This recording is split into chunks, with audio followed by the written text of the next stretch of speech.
Hello viewers, welcome to my desk. இன்னைக்கு நம்ம பார்க்க போற ரெசிபி Kumbakonam Kadappa. இது ஒரு side dish recipe. Idli, dosa, chapati, பூரிக்கு ஒரு எக்ஸலன்ட் காம்பினேஷன். இது பாம்பே சட்னி கிடையாது, பார்க்குறதுக்கு அந்த மாதிரி இருக்கலாம், ஆனால் இது ஒரு டிஃப்ரெண்ட்டான ரெசிபி. இதோட கன்சிஸ்டன்சி பார்த்தீங்கன்னா in between sambar and kurma இருக்கும். இது ஆக்சுவலி ஒரு பெரிய ப்ராசஸ், ஆனால் நம்ம இன்னைக்கு ஒரு சிம்பிளிஃபைடு வேலையை எப்படி இதோட அத்தன்டிக் டேஸ்ட் கொண்டு வரலாம் தான் இந்த வீடியோவில் நம்ம இன்னைக்கு பார்க்க போகிறோம். ஸ்டவ் ஆன் பண்ணி ஒரு ப்ரெஷர் குக்கர் ஹீட் பண்ணிக்கோங்க. அரை அழாக்கு அளவு பாசிப்பருப்பு எடுத்து இல்லை ஃபர்ஸ்ட் ட்ரை ரோஸ்ட் பண்ண போகிறோம். ரொம்ப வேண்டாம், பருப்பு ஸ்மெல் வர அளவுக்கு ட்ரை ரோஸ்ட் பண்ணிங்கன்னா போதும். இப்போ இதுக்கு 1 மடங்கு பருப்புக்கு 2 மடங்கு தண்ணி ஊற்றி கொஞ்சமாக மஞ்சள் தூள் சேர்த்து ஒரு 2 விசில் வரைக்கும் வச்சு வேக வச்சு எடுக்கலாம்.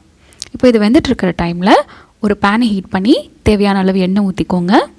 தாளிக்கிறதுக்கு கொஞ்சமாக கடுகு, 1 டீஸ்பூன் உளுந்து, 1 டீஸ்பூன் சீரகம், இது கூட ஒரு பெரிய வெங்காயம், ஒரு தக்காளி, 2 பச்சை மிளகா, ஒரு 3லேருந்து 4 பல்லு பூண்டு இடித்தது, கூட கொஞ்சமாக மஞ்சள் தூள், இதுக்கு தேவையான அளவு உப்பு, இதெல்லாம் சேர்த்து நல்லா வதக்கிக்கோங்க.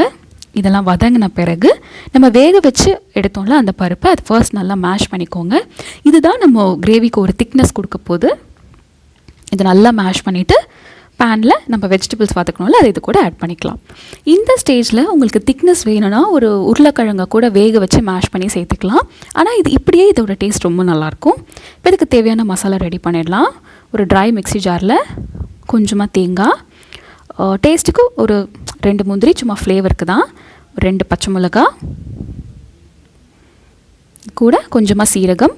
உங்களுக்கு கசகசா ஃப்ளேவர் பிடிக்கும்னா அதையும் சேர்த்து தண்ணி ஊற்றி பேஸ்ட்டாக அரைச்சிக்கோங்க. இப்போ அந்த பேஸ்ட் இது கூட ஆட் பண்ணிடலாம். இப்போ இதெல்லாம் நல்லா ஈவனாக மிக்ஸ் ஆகணும். நல்லா பிளெண்ட் ஆகிற அளவுக்கு மிக்ஸ் பண்ணிக்கோங்க. இது மீடியம் ஃப்ளேம்லேயே கொஞ்சம் நேரம் கொதிக்கட்டும். இந்த ஸ்டேஜில் கன்சிஸ்டன்சி உங்களுக்கு வேணுன்ற அளவுக்கு அட்ஜஸ்ட் பண்ணிக்கலாம். நல்லா கொதி வந்த பிறகு கருவேப்பிலை, கொத்தமல்லி போட்டு இறக்கிடலாம். ஸோ இது ஒரு சர்விங் பவுலுக்கு மாற்றியாச்சு. நம்மளோட சூப்பரான கும்பகோணம் கடப்பா ரெடி ஆயிடுச்சு. இந்த வீடியோ உங்களுக்கு பிடிச்சிருந்தா நம்ம மேங்கோ டெஸ்க் சேனலை மறக்காமல் சப்ஸ்கிரைப் பண்ணுங்கள். சீக்கிரமே இன்னொரு இன்ட்ரெஸ்டிங் வீடியோவில் மீட் பண்ணலாம். Until then, take care and be good.